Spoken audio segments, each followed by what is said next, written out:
Hello, everybody. Thank you for joining us today. This is Thursday, September 26th, 2024.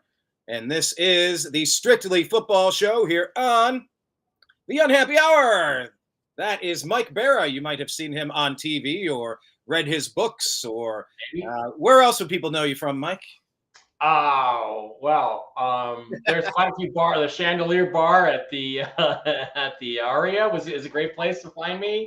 That's a nice bar. That whole chandelier thing is Yeah, wild. it's very It's like nice. five stories. Yeah. So anyway, that's a place like that. Anyway, there's any place in Vegas you can pretty much find me. I'm out. I'm around. You'll see me.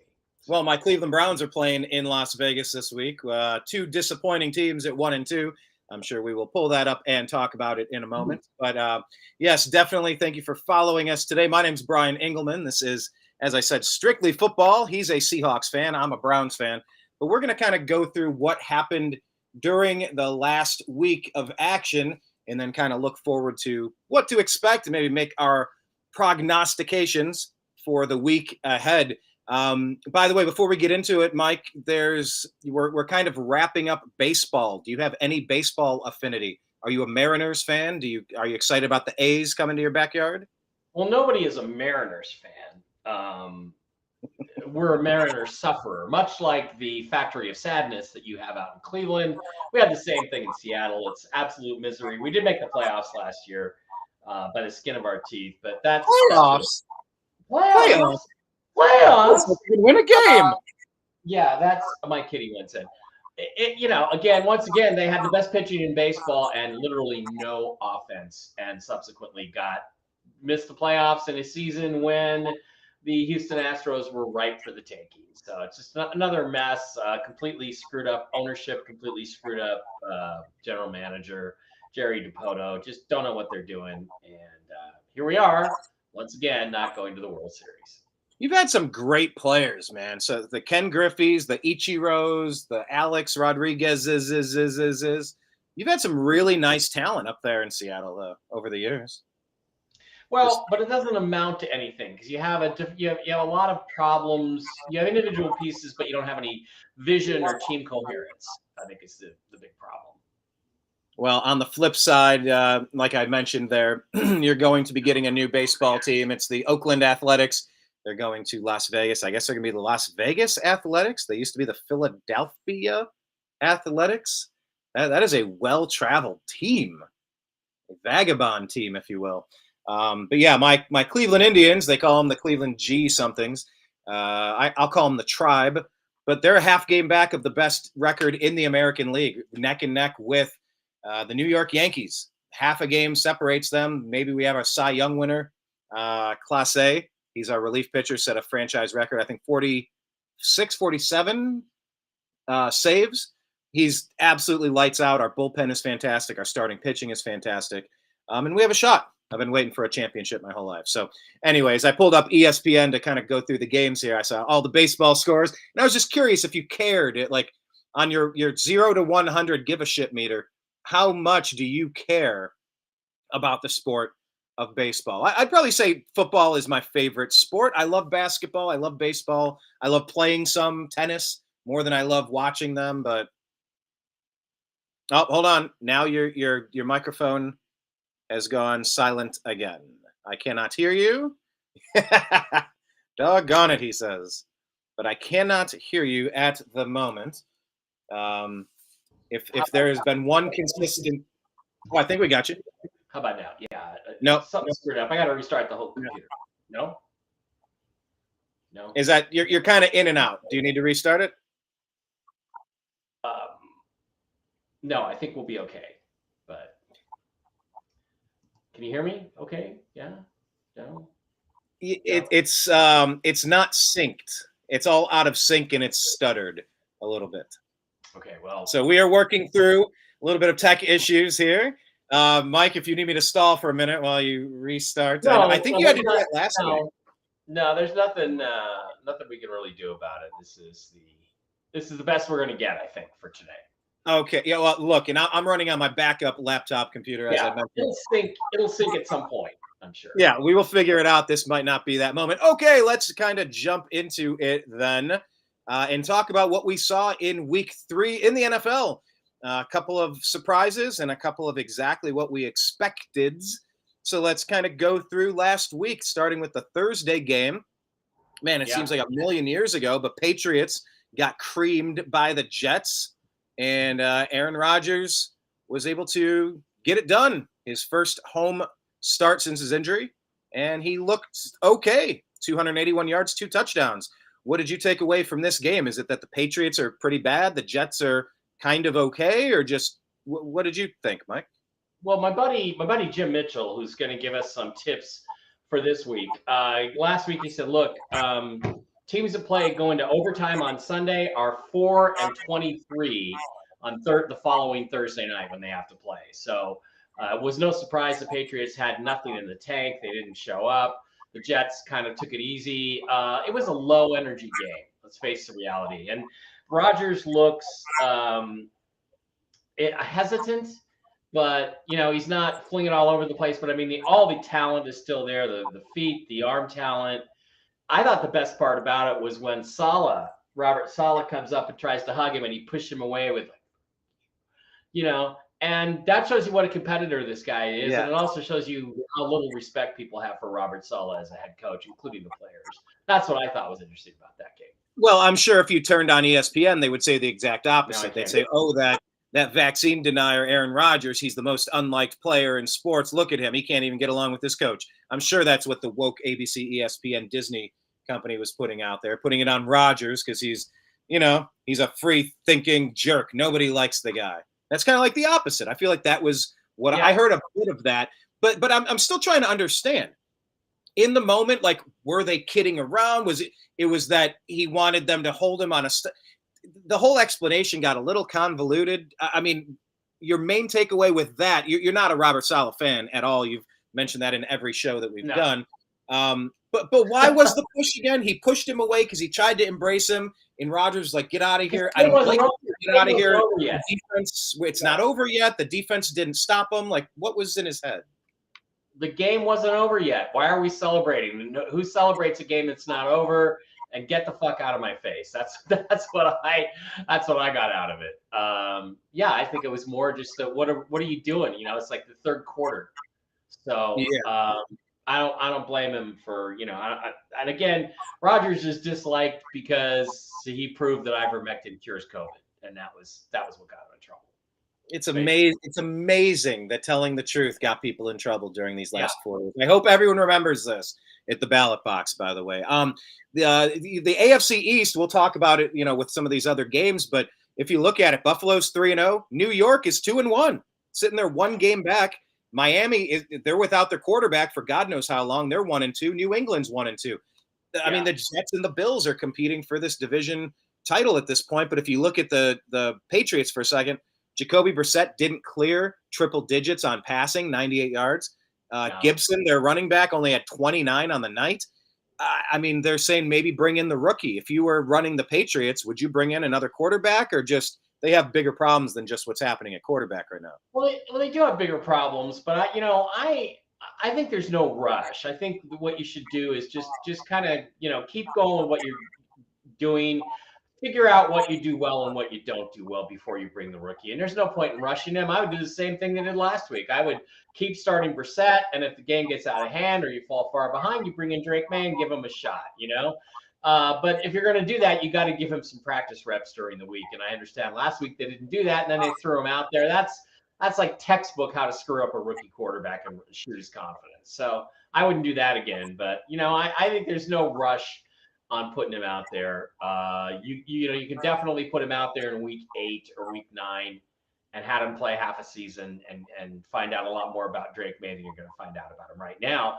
This is only the third time he's ever been on a football field for a real game. So he's ever, suited up. So come on, that's pushing things. I got into a big debate this week with people about developing quarterbacks. People are trying to give up on Will Levis, who I advocated for the Seahawks to draft with either the 5th or 20th pick in 2023. And, I simply pointed out his first 12 games, he's ahead of Peyton Manning's progress, and Peyton Manning's going into the Hall of Fame, and he's ahead of Josh Allen.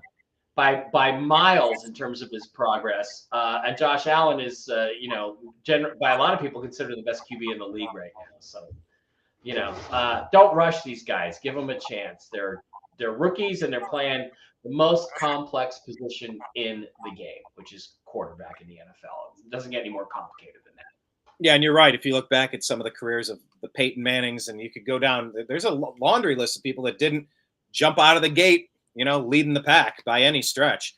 It's I was actually looking at another graphic. It was in one of my Cleveland Browns groups, probably the Unhappy Hour Facebook group, and it was just breaking down all of the bad contracts in sports. I mean, the 49ers gave away 2 or 3 first-round picks and a bunch to get Trey Lance just to get rid of him. 3 of them. It's like Deshaun Watson. Oh, that was a terrible, terrible acquisition. It's like there have been a ton of terrible acquisitions. The Panthers gave up a bunch to get Bryce Young, who they just got benched for Andy Dalton. We'll talk about that, but it's really hard to get quarterback right. You have to. The thing is, you don't get it right unless you take a big chance, and otherwise you end up like the Seahawks, where you're 8-9, 9-8 for the rest of your life. And is that really do you want to really be in purgatory, or do you want to take a big chance and maybe you're swinging for the fences and you're hoping you at least hit a double, but if you hit a grand slam, man, you're in the Super Bowl these days. So I've been doing the Unhappy Hour shows for 13 years or something like that, and I used to have guy Zach Barris on. He did some scouting on the West Coast for college and then the pros. And we'd always bring up the NBA example of the Atlanta Hawks. I mean, there was like a 10, 12-year run there where they were always right around the 7th seed, the 8th seed, the 6th seed, maybe a 5th, but usually 6 or 7, 8. And it's just like you're good enough to make the playoffs, but you're not bad enough to get in the lottery so you can get like one of those impact players to get you over the hump. Like, is it better to suck and focus on the draft and kind of clean out and go after free agents, or just mired in mediocrity?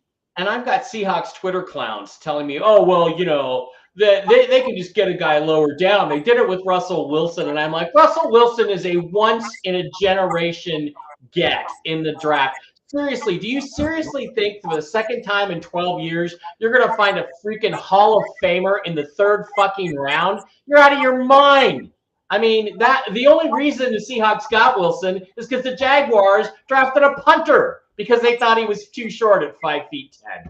I mean, goodness gracious, folks, let's use our brains. If you have a guy, you think he's got the talent, you think he's the guy, you gotta go get him. So I don't blame teams for taking chances. But the other thing it tells you, Brian, is so what? What are 3 first-round picks worth? You spent 3 first-round picks to go get Trey Lance 3 years ago, 2 years ago. They've been in the Super Bowl last year, and they've been one of the top teams for the last 3 years. The 49ers. It doesn't cost them anything. You can find other ways to get guys on your roster that are good players if you know what you're doing. That's my fear with the Seahawks is they don't know what they're doing. So that's a perfect segue. And they don't know what they're doing. Well, that's a perfect segue to this. I mean, a lot of people are questioning what the New York Giants are doing. Danny Dimes getting that big contract. That was definitely on the list there of questionable decisions regarding the quarterback position. But what are they doing? Talk about the Cleveland Browns. I mean, came out of the gate game 1 looking like trash. Game 2 kind of got it together, but it's still, the lone victory on the season against that team that drafted the punter, the Jacksonville Jaguars. Yeah. Not that win. It came down to a Hail Mary in the end zone. It was not a comfortable win, but it was a win. And it's like, all right, look, we got the Giants. Here's a winnable game. Well, let's not look ahead of ourselves. It was nice that Amari Cooper got 2 touchdowns because he's started off really suspect. But we found a way to lose this game. The defense got better for the Browns in the second half, didn't really give up anything to the Giants in the second half, but that 21-point spot was just too much to overcome for this really inept and now injured Cleveland Browns offense. So, we saw a few more big plays out of Deshaun Watson. Really, the line was bad. On top of the line being bad, Deshaun still missed a bunch of opportunities that he could have made. What did you take away from this game? 1-2 teams now. Giants. I've always been a big Deshaun Watson fan since he had He had this 41-38 duel with Russell Wilson in about 2017 or 2018 in Seattle. It was a phenomenal game. It was phenomenal to watch how well he played against the old Legion of Boom, and they were still a thing. And I've just never seen him at that level since, and especially the last couple of years. I don't know what has happened to Deshaun Watson. I've got to believe it's physical because he just can't. He doesn't seem to be able to do the things he used to be able to do. And if that's the situation, there's not much hope. And the OL, everybody's got a bad offensive line, but you got to do what you got to do. You got to find guys off the street or whatever. And, it was unbelievable to me that the Browns lost to the Giants, because I thought the Giants were maybe the worst team in football next to the Kansas. Yeah, I mean, they showed us something. They played better. I think it was Warren Moon came out, I believe it was last week, saying that he thinks the Watson stuff is a lot of it's mental. What did Yogi Berra say? 90% of this game is half mental. Yeah. Yes. I think Warren Moon was saying that's what's going on with Deshaun Watson. It's in his head. But he's obviously coming off of that injury with the shoulder. So, I mean, that is the question. What is going on? Is it just unfamiliarity in the system? Does he not know the playbook? Is there a lingering shoulder issue? Is it in his head? There's a lot of smart. He's definitely smart. I've heard him get a question from a reporter, and he just put the reporter down like, well, if I see this guy at the 6-yard line, sitting in that hole, then I know it's this. And if they do that, then I know it's man. If they do the other thing, then I know it's zone, in which case I'm going to this read, and then I'm going to call it this call to this receiver. I mean, the guy knew the playbook inside and out. So when you say mental, I don't think it's not knowing. I don't think it's that he's dumb. There's two components to mental. If I can clarify, Mike. Mental is not understanding the playbook, being in over your head. You're in a new system, new terminology. You've always played the game one way, which is where you excelled when in college and in Texas. But now you're in a different scheme and it's just not working. The other side of mental, what I think Warren Moon was specifically talking about, was the weight of all of these legal, all these accusations. There was another batch that came out just a week or two ago after his horrendous week 1 performance, which was one of the lowest QBRs you'll ever see.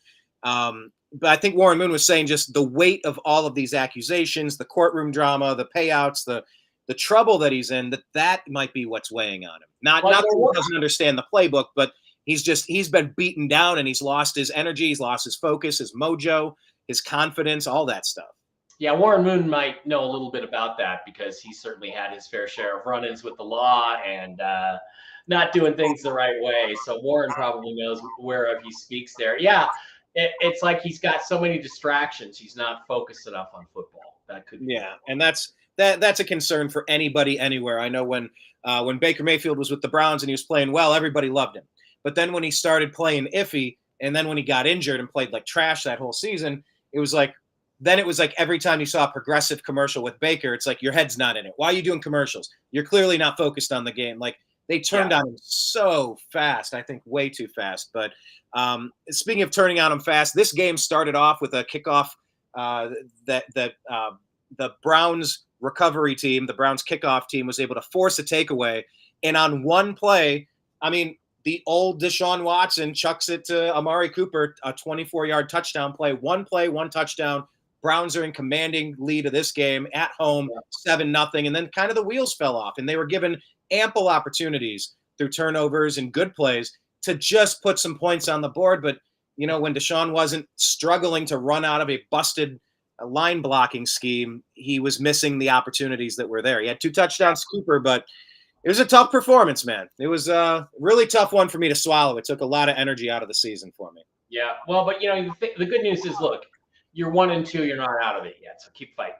Keep plugging away and see what happens. I appreciate that, and you know what? It's not like the Bengals are doing well this season. They have their struggles. I know the Ravens got a little bit back on track, but they're just 1-2. We'll get to that in a second. But yeah, somehow Schittsburg is sitting undefeated with your former quarterback, Russell Wilson, on the bench. He might get that Drew Bledsoe, Tom Brady treatment. He might never see the field again the way, look, Justin Fields is at least getting it done, but we'll talk about that as that game comes up here for the recap. Okay, let's move on.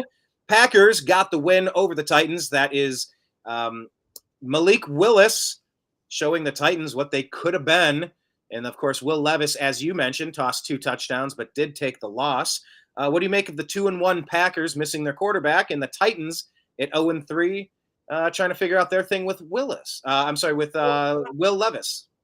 Again, the Packers, this is a team that's extremely well coached. And those last 2 performances show they're tough, they're resilient, they're very well coached. If you can get that level of performance out of Malik Willis, good enough to win you 2 football games in the NFL, you are a coaching savant. You are doing the job, you are getting it done. And I think that's really impressive by the Packers. As for Will Levis, again, the guy has played 12 games. He has off the charts physical tools. Just stop hammering him and let him play some football and get good, because it's all there. Everything you want in a modern quarterback is there with the guy physically. Let him play. Let him make his mistakes. You're not contenders anyway. Stop beating up on this guy and let him grow. And that's what I think that the Titans got to do. And, look, the bottom line is they're supposed to have one of the best defenses in the league, and they got run over by the Packers. So, good luck with that, Tennessee. You're just not a very good football team, and it's not your quarterback's fault. Yeah, there's a lot going on there, but I like the point you made about just the Packers being a well-coached team. I brought up Schittsburg a moment ago, and it's just there are stable franchises and there are unstable franchises. Cleveland has been a mess since Bernie and Bill Belichick. We had our run in the late 80s and the mid to late 90s when the team was stolen.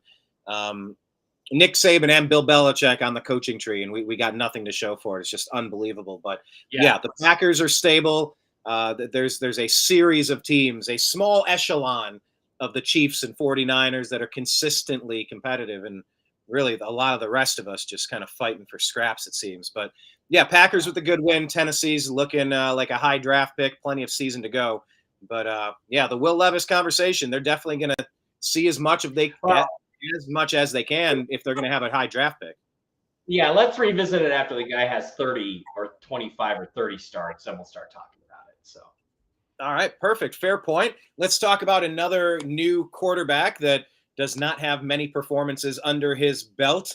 And I will not make an under his belt joke about Caleb Williams, but he threw for 363 yards, 2 touchdowns. However, the Bears fall to 1-2 on the season, losing 21-16 to the 1-2 Colts. The Colts have their own issues as well, but Jonathan Taylor was able to take them across the finish line with 2 touchdowns. Despite some uneven quarterback play from their physically talented, but does he fully understand the nuances of the game quarterback, Anthony Richardson? What say you, Mike? Well, yeah, I thought Caleb Williams looked pretty good. You can't judge a guy on touchdowns right away. It's only been 3 games. You got to give him a chance to develop that rapport with his receivers. Romo Dunze is injured. He's not really contributing as much as they would like, but he did. Caleb Williams has a future in this league as Cam Newton, if nothing else. Stop picking on him. Anthony Richardson, geez, you just don't know what to think. He looks great one game, he looks terrible the next.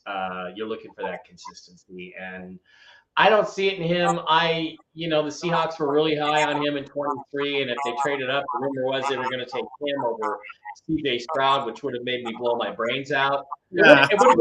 It was better that they didn't even bother to draft a quarterback than it would have been to trade up to the number 1 pick and draft the wrong guy. When me not getting paid to be a GM, Mike Bara, knew that CJ Stroud was going to be phenomenal. They would have picked the wrong guy, Richardson. It was a battle between 2 young quarterbacks who have a lot to learn and a long way to go. Yeah.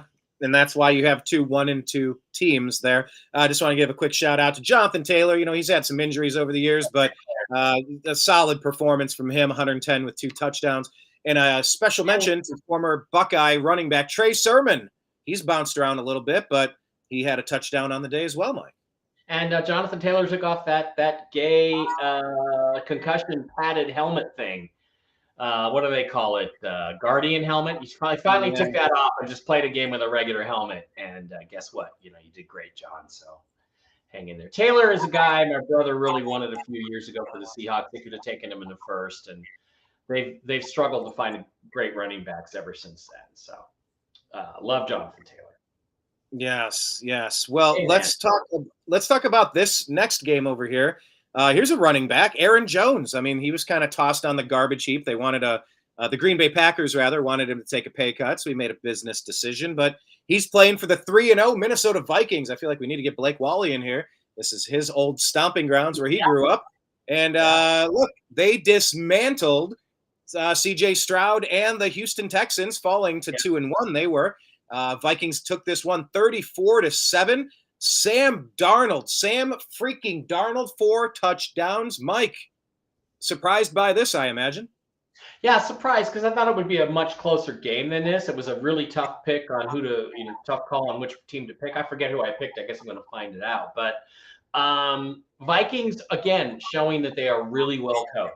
And for them to survive, their big future guy, J.J. McCarthy, getting knocked out for the season before the season even started, going to Sam Darnold, but you open up the dictionary and you look up the word journeyman and you see Sam Darnold, a picture of Sam Darnold or Geno Smith, and yet he's playing great. So he's on one of those streaks where he's just playing phenomenal. Only 181 yards, but still good game. Aaron Jones is a great running back. And again, their defense did some things to C.J. Stroud that I don't think he's seen before. And I think that really confused him and frustrated the Texans. So great win for the Vikings. They, in spite of the fact that Sam Darnold is their quarterback, they're a legit 3-0 team. They actually beat a good football team. So congrats to them. And that's my second city. I lived there for 7 years, and I used to kind of root for the Vikings. So. Oh, I didn't know you lived there you said 7 years in Minnesota? Bloomington, yeah. Oh, wow. Okay, neat. Yeah, I was Cleveland, Los Angeles, and Louisville. So that's kind of my stomping grounds. Yeah, it's this game featured Stephon Diggs, of course, from the Vikings previously, and then the Bills afterward. But yeah, Stephon Diggs is now the number 1 over there, getting 12 targets. It's just really weird. I got Tank Dell on my fantasy football roster in my dynasty league, and man, I know he had an injury last year, but he has fallen off in targets. He's only getting targeted half as much at 6. Nowhere near the same performance. But Nico Collins strong there, but it just wasn't the Texans' day, like you said. The defense of the Vikings was. What were they doing differently? They were dropping extra men. They were blitzing extra men, or they were confusing. I think that what they really were doing, what I saw was it looked like they were really disguising whether they were in man and zone really well. And CJ was reading man, and he'd get zone. He'd read zone, and he'd get man. And I just think when he went back, he didn't know where to throw the ball, and as a result, he held it too long. He got sacked a few times, and then the Vikings scored twice very quickly, and it just. Like a snowball rolling downhill. It just got bigger and bigger from there, and they were overwhelmed. So these games happen. Every team's going to have 1 or 2 of these games. Yeah, you're right. You're absolutely right about that. And talking about the next game here, New Orleans Saints, they were undefeated. They looked kind of ridiculous, honestly. They looked like an offensive juggernaut, but the Derek Carr show has come back to earth, only scoring 12 points in this loss to the Eagles. Eagles and Saints now 2-1 on the season. And Saquon Barkley, of course, still crushing it. He is the fantasy football early season MVP, it seems. You usually need to ride the hot hand of the running back to your league title. Sometimes you get him, sometimes you don't. But Saquon so far has been crushing it. And Dallas Goedert, a guy I drafted in my dynasty league as a rookie, very excitedly because I was thin at tight end. That dude went for 10 receptions, 170 yards. As the Eagles get that 15-12 win. What say you on this one, Mike? Ugly game, surprising. But again, what the Eagles did is they said, look, we're not going to let Derek Carr throw the ball deep to their new receiver. What's his name? I forget the receiver's name. Their main receiver. Not Rashid Shaheed. Rashid Shaheed. We're going to take that away and see if Derek Carr can beat us in the intermediate stuff. And he couldn't. And so a great defensive performance. A really clearly very well scouted game for the Eagles. They scouted the Saints really well, took away what they've been doing so successfully, and did not allow them to play with a big lead. And that was significant, kept the game close, made them fight for every yard. And was this game all field goals? Pretty much, not, or did Hurts? Yeah, I got a touchdown from Chris Olave.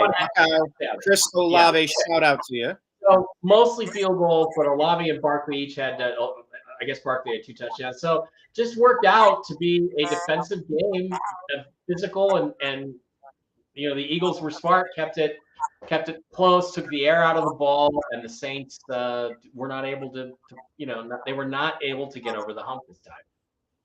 Yeah, I think they're two talented teams. We'll see how the rest of the season shakes out, but yeah, I think if the Saints could be asked if you'd be happy being 2-1 at this point, I think they'd be happy. There is some concern about Jalen Hurts and maybe some of his decision making in this game. No touchdowns, an interception here. Any thoughts on Hurts? I know like he kind of peaked 2 years ago. He's another guy I drafted in my dynasty league. And by the way, for anyone that doesn't pay enough attention to football, I recommend all you got to do is get in a dynasty league or two, and you will quickly follow players throughout their careers, and you will quickly at least skim the results of the games. It helps you stay a super fan without mega time commitment there. But do you have any thoughts on Jalen Hurts being the man at quarterback? I know they've had a couple of the mans who they've paid, Carson Wentz and Nick Foles, and they're gone. So they're all in on Hurts, but is he the right guy? Yeah, of course he is, because he got him to a Super Bowl. I thought he should have deserved the MVP that year by a mile, and didn't get it. And which is surprising because he's played for an East Coast team. If he was a West Coast guy and his name was Russell Wilson, I could understand him not getting the MVP. But and look, probably would have won the Super Bowl a couple years ago if it worked for the referees against the Chiefs. So he's your guy. He's just got to be in the right scheme that utilizes his skills the right way. And they're adjusting to the loss of Jason Kelsey and some other guys on the offensive line. They're adjusting to that. And that they've been strengthened by a great offensive line, and they don't have that quite as good on OL as they've had the last few years. So yeah, and I can tell you that's definitely what's plaguing the Browns right now. Like we have a bunch of problems, and we're still missing our number one running back, Nick Chubb, of course, but yeah, I think we had 3 starting offensive linemen go down, and our rookie out of Ohio State from 2 years ago, DeJuan Jones, they're saying he looks like he's 450 pounds. He can hardly move out there. So his conditioning is being called into question. And it's just, if you don't have an O-line, you're in for a long season. The Browns famously had started 5 quarterbacks last year and still made the playoffs. And the amount of injuries on that offensive line were immense, but I just don't know that we have the depth to withstand it. But like we said, it's a lot of this game starts and ends with that offensive line. We'll see how they piece it together. I just know the Browns are suffering from letting Bill Callahan go coach with his son Callahan, who's heading up the Tennessee Titans. They asked, hey, well, my son's the head coach. Can I go play with them? I know I'm under contract. They're like, oh, sure, go. And I'm like, no, you can't let you're the offensive line guru. You're the O-line whisperer. You can't leave. Here's a ball and chain. We're going to lock you to the wall. You're attached. You cannot leave. I will pay you really well, but we're going to make you stay. That's what I would do. Yeah. Something like that. But, it is what it is, and we'll see how it shakes out. All right, here's another game here between 2 hard-nosed teams where a lot of it depends on the offensive line performance. Traditionally and lately, the Chargers have been very run-heavy lately. They only score 10 under Harbaugh's leadership in this game against the Steelers with a stout defense. Steelers are 3-0, doggone it, in our division in the AFC North, unfortunately. The headline here being that Justin Fields has been playing mistake-free football, Mike. Did enough to get it done. A touchdown to Calvin Austin III. Najee Harris knocked in 70 yards rushing. And look, Fields, he might not be doing a ton, but look, he's 245 yards, 25 of 32, and he has a touchdown with no big mistakes. I mean, what do you take away from this 20-10 win of the Steelers versus Chargers? Did you learn more about the Steelers or the Chargers here? More about the Steelers, because the Chargers, 10 a.m., West Coast team, like I've talked about the last couple of weeks, sluggish game. I kind of expected that. I don't remember if I picked the Steelers. I should have. If I didn't, I'm a dumbass. I'm dumb. I picked the Chargers. I'm not going to make that mistake again. And the Steelers were just good enough to get the job done. And that's, again, Justin Fields just doesn't have it in the passing game, has everything else you want in a quarterback. I think, though, at some point, the Steelers are going to be faced with a situation where they're going to have to throw the ball downfield to win games. And that's when you're going to see Russell Wilson come off the bench and start winning games for them. But that time today is not that day. And Justin Fields did good enough But let's face. Is anybody scared of Justin Fields? Really? You just got to worry about him running, make him pass, and beat you that way. And by the way, let me add that Justin Fields, former Buckeye, shout out to you. Lots of Buckeyes doing well in the NFL. Congrats. He also added a 5-yard touchdown run of his own. Look, Fields was great on the Buckeyes in college.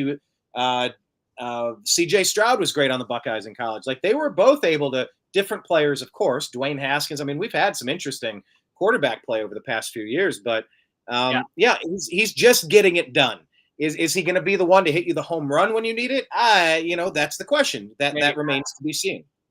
But he has them 3-0. They're in the driver's seat of the division lead. That's huge. Being up 2 games with only 3 games into the season. That makes a difference. Yeah, that makes a difference. Yep. So, now I'm getting a huge feedback on your stuff. Okay, I tried to fix something and it made it worse. Okay. Yes, I took the gain of your feed and I cranked it up about 40%, trying to equalize it as best I could. Okay. Well, all right. Okay, now I think the feedback is gone. That's okay. Cool. Good. Anyway, not cool. Steelers win. Also, next game, not cool. Buccaneers lose because I really root for Baker freaking Mayfield. As everybody knows, unfortunately, they only put up 7 points. Not a great game. But look, you've been very adamant. You've been very vocal on Bo Nix and the Broncos, and they had not been a very good team. They were 0-2 coming in, but they walk away 1-2, drop the Buccaneers to 2-1. Nix runs for a TD, and Lutz kicks 4 field goals here. So yeah, I guess same question. Did we learn more about the Broncos or the Bucs? Well, the Bucs probably played a little over their head the first 2 weeks. They put a lot of energy into beating Detroit in week 2. I think they came out beat up, a little slow. Shockingly, the West Coast team on the West Coast time zone, the Broncos go in at 10 a.m. and they were ready to play. They came out to win that game. Bo Nix was really good. He didn't have a touchdown pass again. Doesn't have any yet. That'll come, I think. But he played so much better, so much more in control against a physical team. And I think you really have to say Bo Nix was the big reason the Broncos pulled this game out, because his stats were really pretty good. He was consistent and took what was there, and he got the team down the field. They scored points. That's what matters. And the Buccaneers, had an off day. They had a physical week the week before, and they got beat at home, and that's kind of shocking. But it was a game. It was nice to see Bo Nix take a step forward. Yeah, I'm a fan of rooting people to success, unless I have a very specific reason to hate everything you stand for. I like watching players succeed. Yeah, like 49ers, right? Yeah, 49ers. So that moves Denver. They're out of the winless category. They're 1-2 with the Raiders. Yep. And of course, in their division, it's so weird having Los Angeles. The San Diego Chargers. Just call them that. That's what they should be. My brain literally could not say the word Chargers there. I've lived there for long enough. But anyway, Tampa falls to 2-1, still tied with New Orleans in the standings there in the NFC South. All right, looking for Baker to bounce back. He did have a touchdown run. By the way, Bo Nix, like you said, no touchdown pass, but he did have a touchdown run. Yeah. So that doesn't quite count, but it's something. Let's talk about this one, a guy that did not run for touchdowns, but look what he did. He slung the ball 319 yards for 3 touchdowns. This is the Red Rocket, Andy Dalton, the guy that just will not go away. Kind of reminds me of the bully on A Christmas Story, but the Panthers snap out of their winless streak, 36-22, beating the Raiders, who fall to 1-2. Wow. What do we make of Bryce Young getting benched and then the Red Rocket hanging 3 touchdowns and a very convincing win over the Raiders? Shocking. I mean, it was shocking how bad the Panthers beat the Raiders. Again, the Raiders, they had a pretty good win in week 2. I think they beat the Redskins or Commanders or whatever they're called on the road. And then they just absolutely get plastered at home by the Panthers. Not good for the Raiders. But again, the Raiders do not have an elite quarterback. And I like Gardner Minshew. Most people do. I love Gardner Minshew as a backup and a starter for 2 or 3 weeks while your starter is out. I don't love him as a guy you're going to get behind every week because he doesn't have that consistency. And Andy Dalton showing you how it gets done, all that experience, all that all that revenge to play for. A lot of I'll show you guys stuff in Andy Dalton, whose big knock was that he wasn't tough enough, he wasn't mean enough, he didn't want to win bad enough, that he was too Christian, too close to God, and didn't have that competitive fuck you edge, and he found it. Played great, and I don't know, what does this say about Bryce Young? I don't know. I don't know, because what happens is when you make a change like this, there's this big emotional gathering, right? We may be looking at Andy Dalton in 3 or 4 or 5 weeks and seeing the same stuff we saw out of Bryce Young. So let's wait on that judgment. Let's wait on that. He looked great yesterday or the other day on Sunday, but we'll see long term if Andy Dalton can maintain that level of performance, and if the Panthers are really that good. I think the answer to both those questions is probably no. So. However, I do think it looks like it's time for Bryce Young to go somewhere else because it just did not work in Carolina.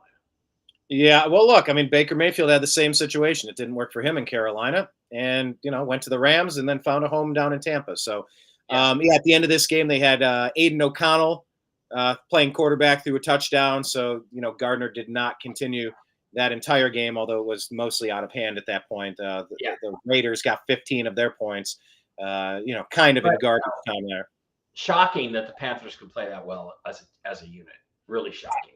It just goes to show Chuba Hubbard with 114 yards on the day. It just goes to show it's the reminder of any given Sunday, and that it's a long season. It's not baseball. 100 and what are they up to? 182 game season. Yeah. Whatever it's settled in on now, but. Every game is so damn important with 17 regular season games on the schedule, and every win is important. You look at these standings here, the AFC West and the NFC South. Look, there's not a winless team in either of these divisions now.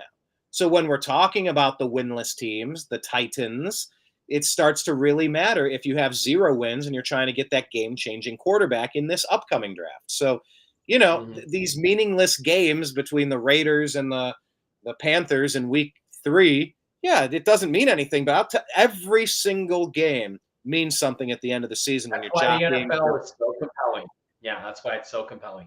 Absolutely. It really is. Well, in the compelling storyline here, moving to the Dolphins Seahawks, this is where you're going to shine, of course. Look, the high-powered, high-flying Dolphins offense, they couldn't do anything with their backup quarterback, and then he got hurt, and then they're down to their third-string quarterback. There's a lot of rumors right now that Bryce Young would look great in a Dolphins jersey. They need him. He probably needs a fresh start. But then again, are they ready to really give up on him at this point?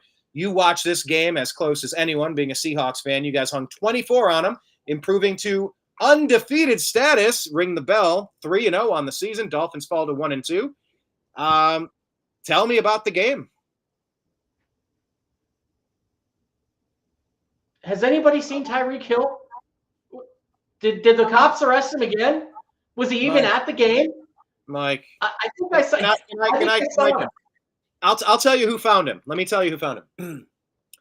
I'm in a fantasy football league with my friend Clint from college. Yeah. We co-manage a team. It's kind of like an excuse for us to text each other a little bit more throughout the, whatever. He had it in his mind that the number 1 pick this year should be, guess who? That our number 1 pick in this 12-team league should be Tyreek freaking Hill. We took him the 1 year when he was injured the entire season. Now we took him, and nobody can throw him the ball when he's not in jail, when he's not in handcuffs. So, this has gotten really weird down there. Miami looked like a team to beat. Now they look like a team desperately seeking answers.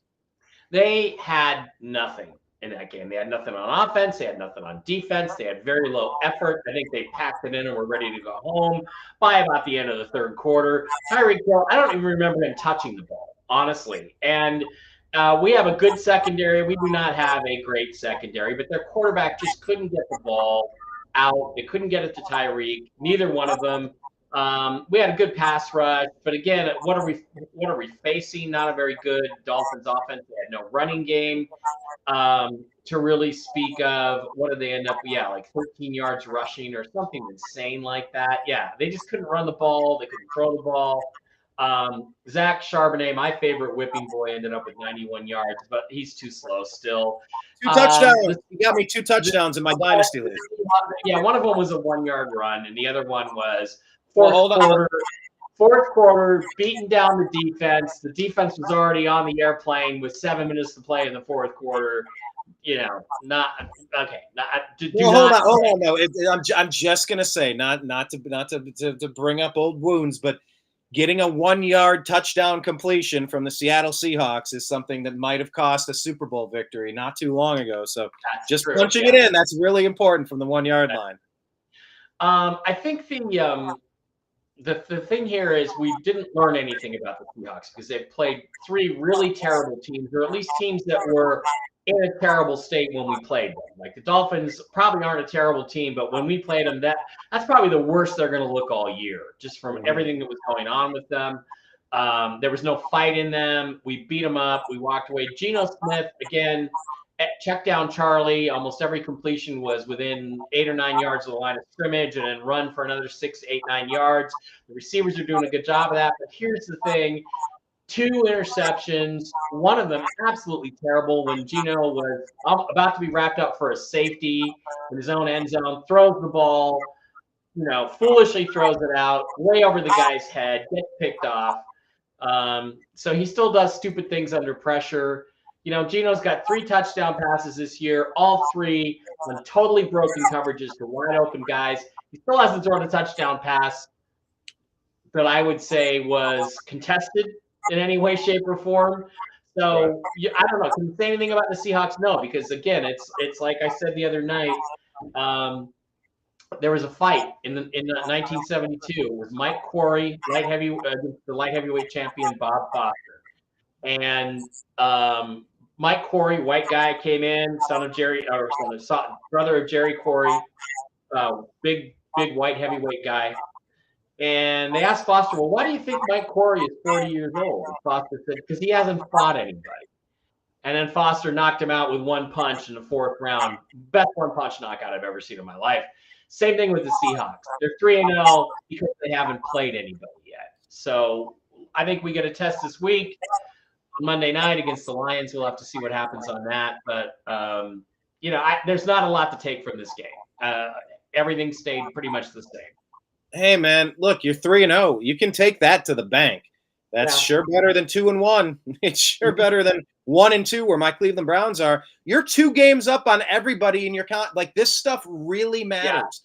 You're up on the Cardinals, on the Rams, and the 49ers are 1-2. Yep. You're 3-0 in that tough division. Like, congrats. You can take that away. That is something. I remain skeptical. And you look, the Steelers a couple years ago were undefeated through 9 games or something, and it was like I was working with a guy, and he said, I'm from this area. He goes, this is the worst undefeated team I have ever seen. This is not going to, and the wheels fell off. They completely fell off. So you're right to be skeptical, but look, prove it. You are what your record says you are, and right now it says you're one of the few undefeated teams. So enjoy it. Yeah, congratulations. But the Seahawks are undefeated. What they are not is impressive. Let's put it that way. There's the quote of the day. That's what you need to tweet out. That's the Mike Bara tweet that you need at Seahawks Boys, and tag at the unhappy hour _, and we'll retweet it. That's right. That's right. Okay, let's move to this game. The Ravens and the Cowboys. Wow, here's another set of disappointing 1-2 teams. I would imagine Cowboys lose this one. It's close. 25-28. Cowboys lost it at home. Ravens get their first win on the season. Derrick Henry brushing back father time, rumbling, bumbling, stumbling for 2 touchdowns and 151 yards. And Lamar gets this win. Whew.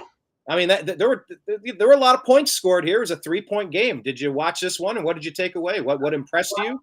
I watched parts of it. You should not have paid Dak more than Lamar, because I think that pissed Lamar off. And look, Cowboys are soft. It's face reality. Mike McCarthy is a soft coach. His Packer teams were soft. The Cowboys are soft. And please stop picking the Cowboys. They're just not that good. Ravens are not great this year either, but they were good enough to beat the Cowboys on the road in a win that they desperately had to have. And to me, about all you can say about it is you had the team that really needed the win, came in and beat the team that should have been able to hold them off at home. And they just didn't, because they're just simply, the Cowboys are just not that good all around. They're just not. And I'll just say that first game of the season, Cowboys put a whooping on the Cleveland Browns. So in my head, I'm thinking the Cowboys are good.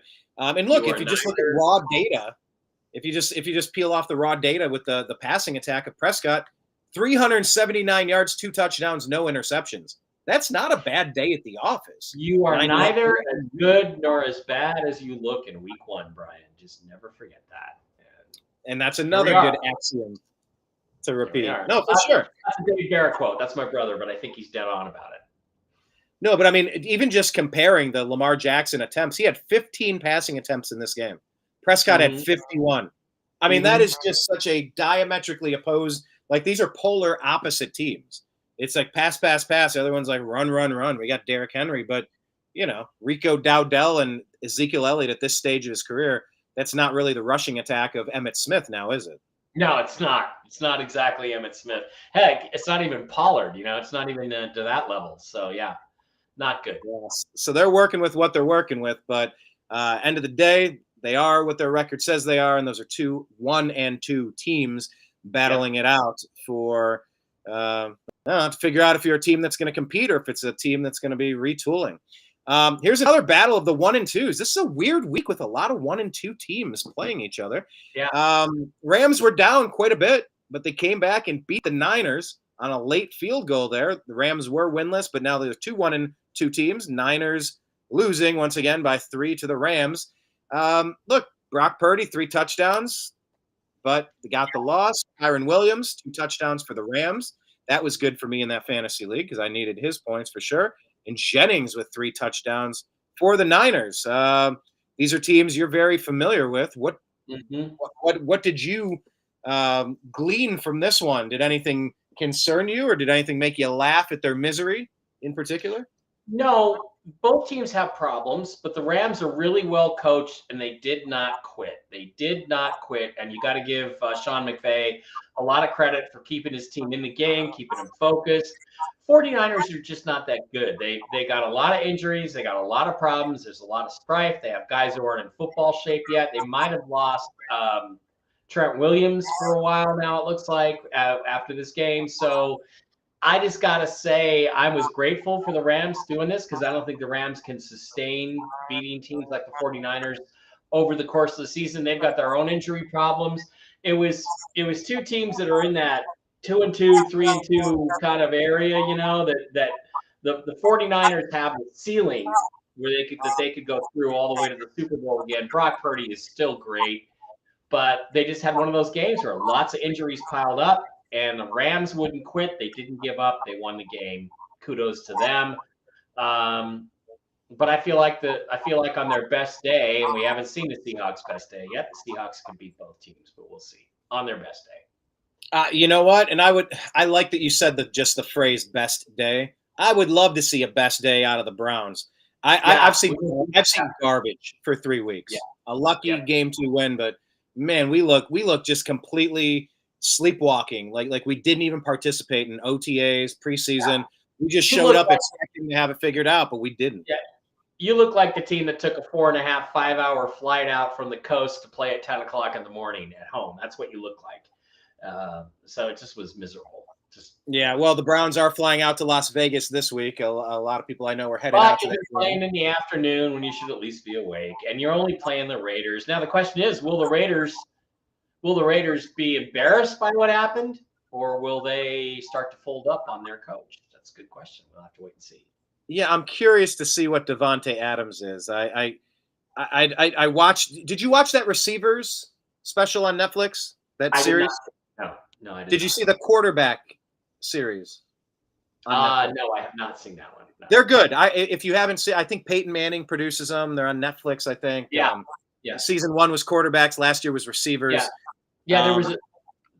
There was a big deal there because everybody was making such a big deal out of Russell Wilson having an office when he was in Denver.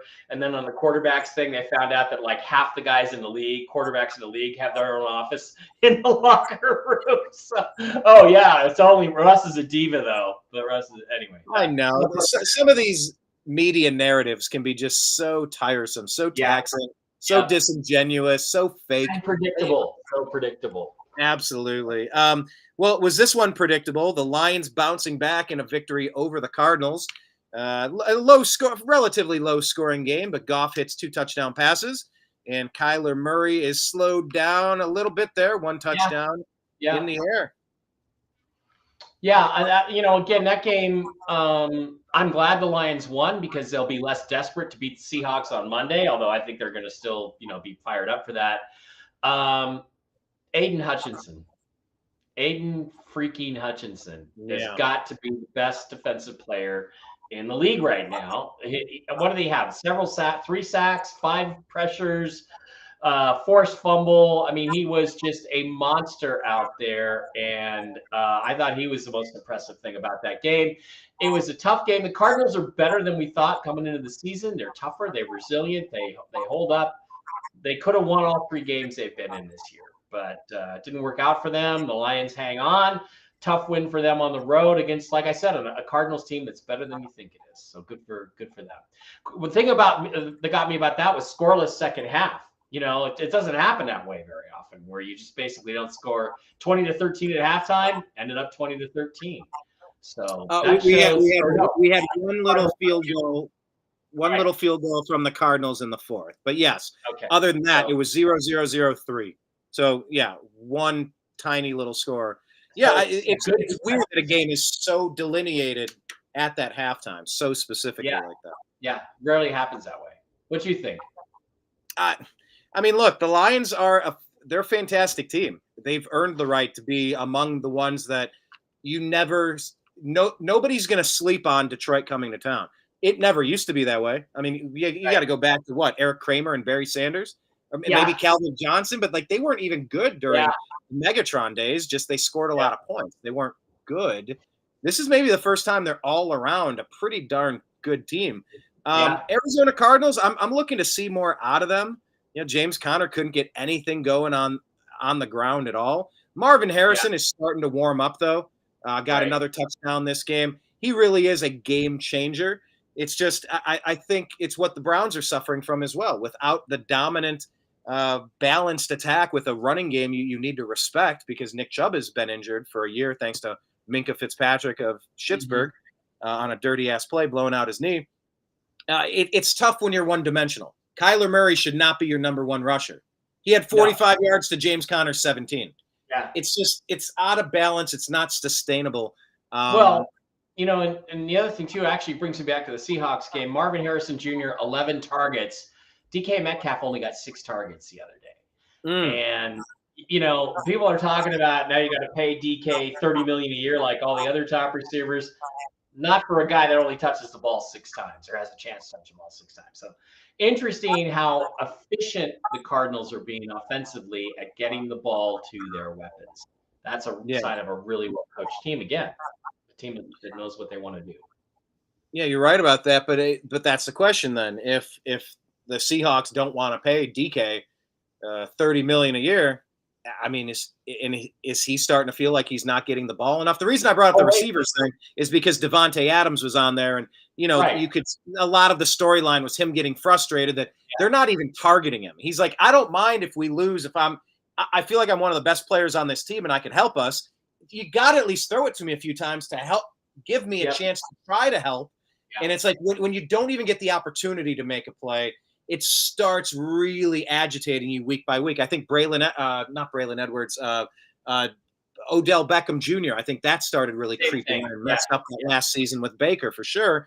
And if DK's not getting more than 6 looks a game, that's not right. Well, you don't want to pay a guy that much if he's only going to get 6 looks. So yeah, that is true. So I mean but you raise a good point. Now we should put DK. How long is he under contract for? Do you happen to know? 1 more year after this, so they've pretty much got to make a new deal, or they're going to have a really unhappy camper next year. So, got to pay him in the off season or trade him.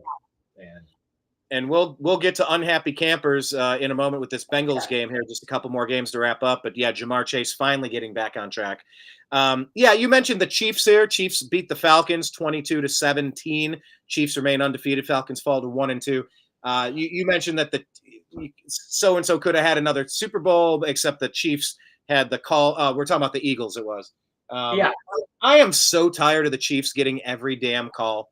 Yeah, I don't like felt, anything about this anymore. This isn't the New York Yankees. You don't need to bend over backwards for Patrick Mahomes. We're sick of it. The fans are sick of it. We're sick of Taylor Swift. Can you just call an even game? If you yeah, would have just called a helmet to helmet on Dirty Dan Sorensen, the Browns beat the Chiefs in 2019, 2020, and would have went to the mhm. AFC Championship game against the Bills. Our entire trajectory could be different if you would have just called a Chiefs game like an NFL game. Make the obvious calls. Don't do the ticky-tack shit to help Vegas, push the Yeah. golden children up. I'm so sick of them. It's like the corruption in politics. It's becoming so obvious now, and the judicial system, that you almost can't hide it. Because again, was that it was decided on a pass interference call? Was it pass interference? Technically, yes. But I'm sitting there watching this going, if that uniform is blue instead of red, and if that's DK Metcalf, they're not calling that. On basically the fourth quarter, late in the game, they're not giving the Seahawks that pass interference call. They're not winning that game on that call. Only the Chiefs seem to get those calls consistently. And I heard a really interesting stat this week. It was really fascinating to me. Patrick Mahomes, in his short, 5-6 year career now, has had 22 interceptions overturned by the officials. Interceptions that he legitimately threw that were given back to the Chiefs in his 6-year career. Tom Brady had 16 in his 20-year career overturned interceptions. There is no question when you look at stats and metrics like that, that the Chiefs and Patrick Mahomes he's been anointed the GOAT because he's black and they want a black GOAT. It's not acceptable to have a white GOAT named Tom Brady or Peyton Manning. And there's no question that there's an agenda to help the Chiefs win football games. And that's the truth. And you got Mr. Pfizer at tight end, Travis Kelce. I mean, it's the blurred lines. You brought up politics again. Of course, Mike and I do a show called Toxically Masculine Tuesday. Oh, we got a flex. Toxically Masculine Tuesday on Tuesdays on Mike's network. You can find it there. Yeah. And we stream it on our YouTube and X account as well. And we also, hey, you need to join me on Agree to Disagree one of these days. Open invite. We'll talk later, but open invitation to join me on a show. But yeah, Mike, we definitely talk politics, but when you have Mr. Pfizer getting Taylor Swift as a gift to endorse Kamala Harris, and you're trying to watch a Chiefs game, and all they're doing is showing you Taylor Swift, it's like enough of the merging of politics and sports and entertainment. I get why they're doing it, but man, when it is contrived, it is so obvious and it is so off-putting. It leaves such a bad taste in my mouth. When every channel I flip to, it's Travis Kelce rolling up his sleeve to show you his Band-Aid, his Fauci ouchie. It's annoying, and they get so many calls. And by the way, they're supposed to break up in 2 more days. On the 28th, that's when the contract expires, and then Taylor and Travis have to break up. That got exposed a couple weeks ago. And that's the only guy I root for anymore on that team is Travis Butker for standing up for the women and men of America. So good for you. Not Travis Butker. Harrison Butker. Good for him. Yeah, and I'll tell you, thank you for saying that. Good on you. Yes, Harrison Butker got so much grief because he's like, yeah, you know how like whoever they are, they convince the women that they shouldn't raise families and like be awesome in their homes with their kids and their families, and you should go work and be property of somebody else and told what to do, and you value the value of our currency 98%. Harrison's like, yeah, the best. You've been lied to. The best thing we could be doing is raising awesome American families. Now, on one hand, I think a lot of people are not having families because they just can't afford it. But on the other hand, you look at Harrison Butker, it's like, well, yeah, I'll be your trad wife for sure. You're bringing home how many millions? Yeah, I can stay. I don't need to go home and I don't need to go out and work. You need to clarify that you're talking symbolically here, right? You don't really want to be his trad wife, right, Brian? Symbolically, I'm playing a character, Mike. There we go. All right, let's go on to the last couple games and get to our picks. I got to get out of here. Jaguars, Bills. Bills whooped on the Jaguars. Jags 0-3, Bills 3-0. Nothing to say about it. Bills look really good and deserve to be 3-0. Except, the Cardinals played them really well, but they stuck out for that game.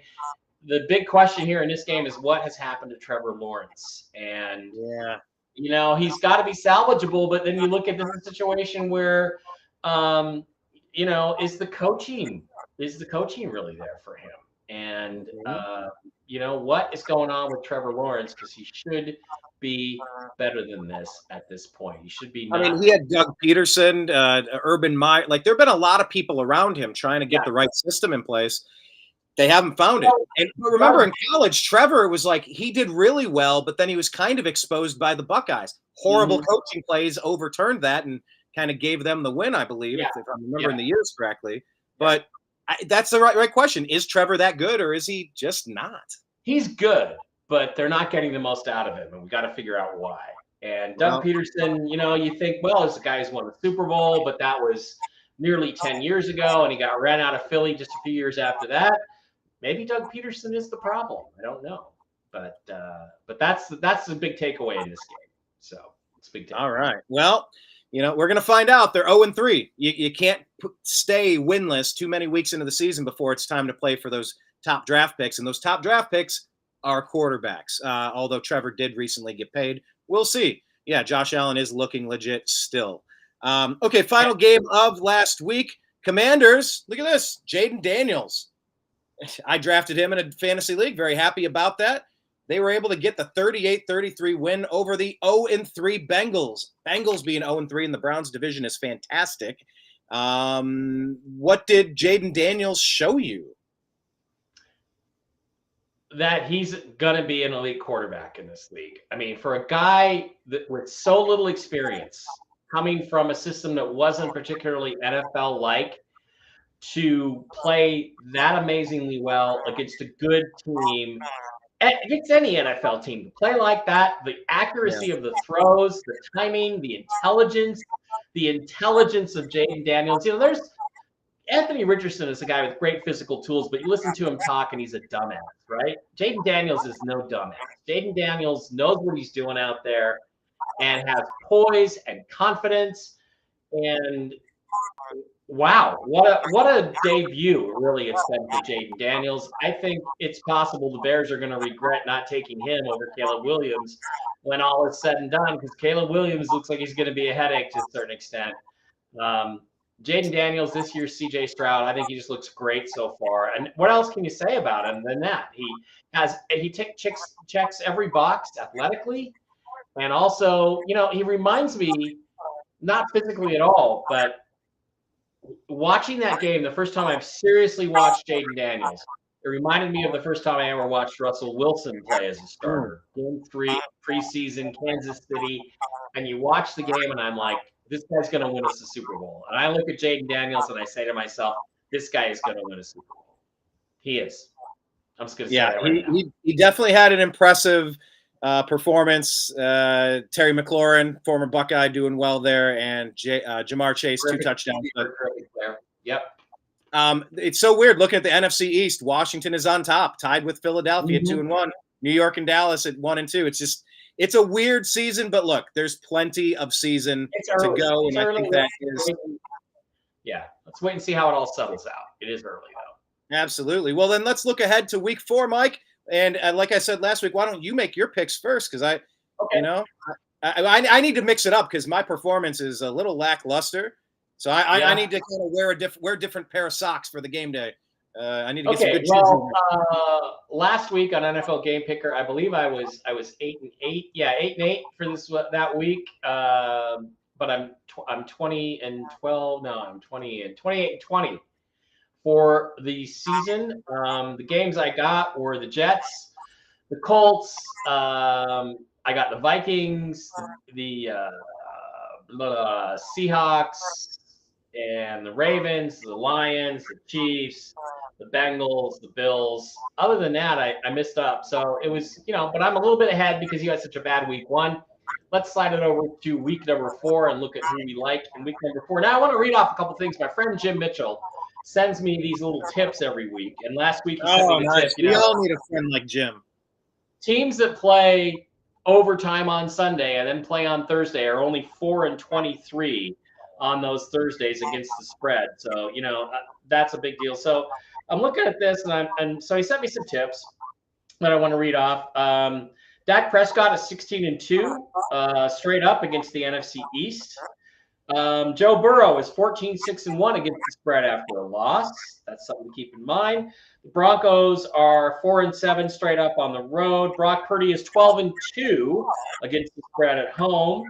The Browns are 14-21 against the spread after a loss. Something to think about. Gardner Minshew's 9-18 against the spread. The Chiefs, everything about the Chiefs is good in September. The Bills are 7-2 against playoff teams. Lamar Jackson is 12-4 straight up. I'm just trying to read some things that are interesting here. Lions are 24-9 straight up in the last 33 games. They're 21-7 against the spread at home, and Goff is 27-10 against the spread indoors. So some things to keep in mind. Dallas and New York. The Seahawks play the Giants in a week. I would like to say the Giants are going to win, but I think the Cowboys need it, and I think they go in there and get it. I think there's less pressure on the Cowboys on the road than there is at home, to be honest with you, because of the expectations. Bengals and Carolina. Do the Bengals finally get their first win? God, this is a tough call because the Panthers played so well last week. I don't think it can sustain. I like Joe Burrow. I'm going to go with the Bengals. Denver at New York, I'm taking the Jets. I don't think, lightning strikes twice. I think Bo Nix continues to improve. Denver's really not that good. 10 a.m. game. I think the Texans bounce back against the Jaguars, who are just really not good. If I'm not mistaken, isn't this the second time they played the Jags already this year? Didn't they already play them week 1 or 2? I don't know. Yeah. Rams are playing Chicago. I like Chicago at home just because I think the Rams are going to be up and down this year. Packers, Vikings. Jesus. Jordan Love's going to be back for the Packers probably. Packers are hot. Vikings are hotter. Packers are hot. Vikings are hotter.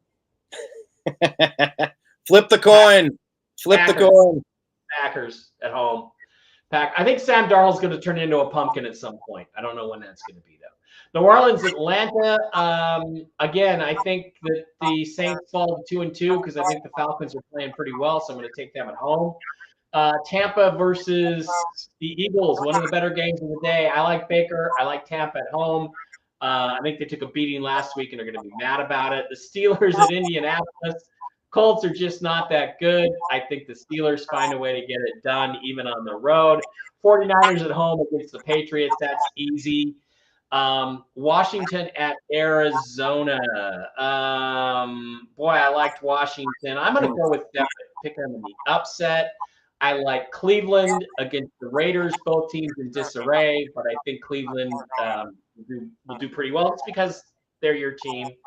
The Chiefs, all the Chiefs stuff in September. Chiefs go 4-0.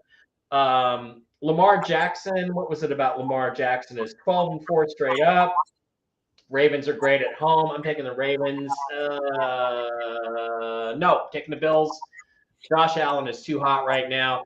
Titans at Dolphins. Titans get their first win. Dolphins fall to 1-3. Seahawks at Detroit on Monday night. That's a Monday game, by the way. This is also a Monday game. Again, you go back and look at Lions 24-9 straight up the last 32. 21-7 against the spread at home. Goff is 27-10 against the spread indoors. The Seahawks have beaten the Lions 2 years in a row in Detroit. I think that streak ends. Both games involved a pick six that put the Seahawks over the top and made the difference. I'm going to take the Lions at home. My Seahawks fall to 3-1. Those are my picks for this week. All right. Good job. Thank you. I did look up the schedule of the Texans. They did not play the Jaguars yet. They played the Colts, Bears, and Vikings, the first match this week against the Jags. Okay, let's go to mine and share this tab instead. Did that pop on the screen? I'm not seeing. Let me see. Let me add this here. There it goes. I think I'm back up. All right, good. Here we go. So on the season, I am a lowly 22-26 performer. Last week was fairly brutal for me. I was 6-10 in that kind of rivals. Look, 8-8 week 1. I feel like I'm regressing. 8-8, 8-8, and then 6-10.